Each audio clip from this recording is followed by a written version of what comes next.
David with Hanson Carlin Architecture and Construction, and today we're out thinking about a site for a house. We have a process, and in our process here we've done some concept drawings and we've kind of narrowed it down to what we want to build here. What we want to build is a farmhouse, and it's going to have a detached garage and then a separate old style barn with a gambrel roof. In Spokane can always be kind of iffy, and I suppose it is everywhere in the northern part of the country, in that the spring you always have to deal with lots of mud, lots of road restrictions and stuff like that. And so in this case here, even though we don't have the schematic or final plans done, we kind of know pretty well what we're going to build. And so we're starting to get the site ready for spring so that we can get a pretty quick start on it. So we had a new well drilled, and we used a dowser on it, or sometimes they call it a water witcher. I call it a dowser. And he said these two spots are the most likely. So dowsing isn't always a real science, but he said at 120 feet you'll hit water. And he was pretty right. We hit water at 105 feet here, and we hit it roughly 30 gallons a minute. Next step is going to be, we're going to do this fall, we're going to dig down next to it so we can put our pitless adapter so that it comes out of the well pump and goes underground to feed the house. The next thing we're doing is, as you can see down here, if you're looking down here, what we've done is we're getting ready to put the driveway in. And so we've scraped the land here, and you can kind of see it's coming around the windmill. We've marked over there on the left there the flags where the approach is going to do.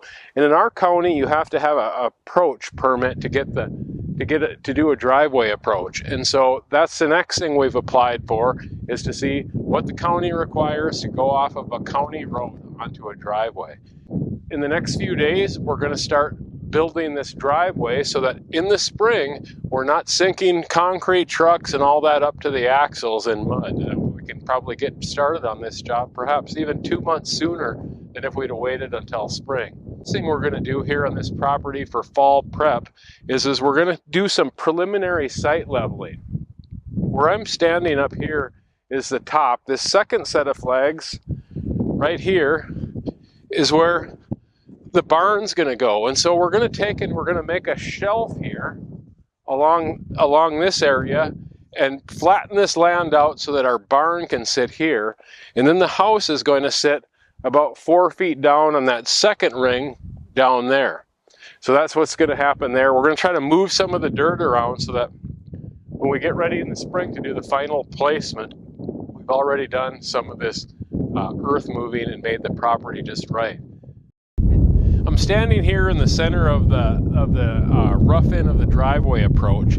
So you can see by looking here, we have some really good topsoil. We scraped some of that off, and you can kind of see some of the lighter colors are probably some clay in the soil. And clay can get, I can bunch that up, clay can get pretty nasty when it gets wet, as far as slick, hard to drive in. So what we're going to do next is, now that we've got the topsoil off and kind of the rough grade, we're going to put on a road fabric next. We have 2 rolls of poly woven road fabric. I don't have it open, but I can't even hardly budge this, it's so heavy. There's about 400 feet in each of those rolls, and the rolls in this case are about 15 feet wide. What we're going to do is we're going to roll that fabric out on the raw soil first, and that fabric is heavy, pictured like a burlap bag made out of hard or plastic. And what we're going to do is lay that down, and then we'll put our base rock on it. And the base rock will be usually 2 to 3 inch crushed rock, or maybe we're going to use on this one sometimes crushed concrete, but you want big base rock. Don't make the mistake of putting like 5/8 gravel on. That'll be gone instantly. What we want to do is get the cloth down, and then the base rock, and then we'll drive our trucks over it for concrete trucks, and we'll pound that in, and that fabric will mesh with that rock and end up making a firmer road, but it will also save us money. Improvement, this fabric here, I think it was about $1,500 for 2 rolls. And you think, well, that's a lot of money, but gravel isn't cheap either, and this will end up being better and saving the client money and a stronger road for all the traffic.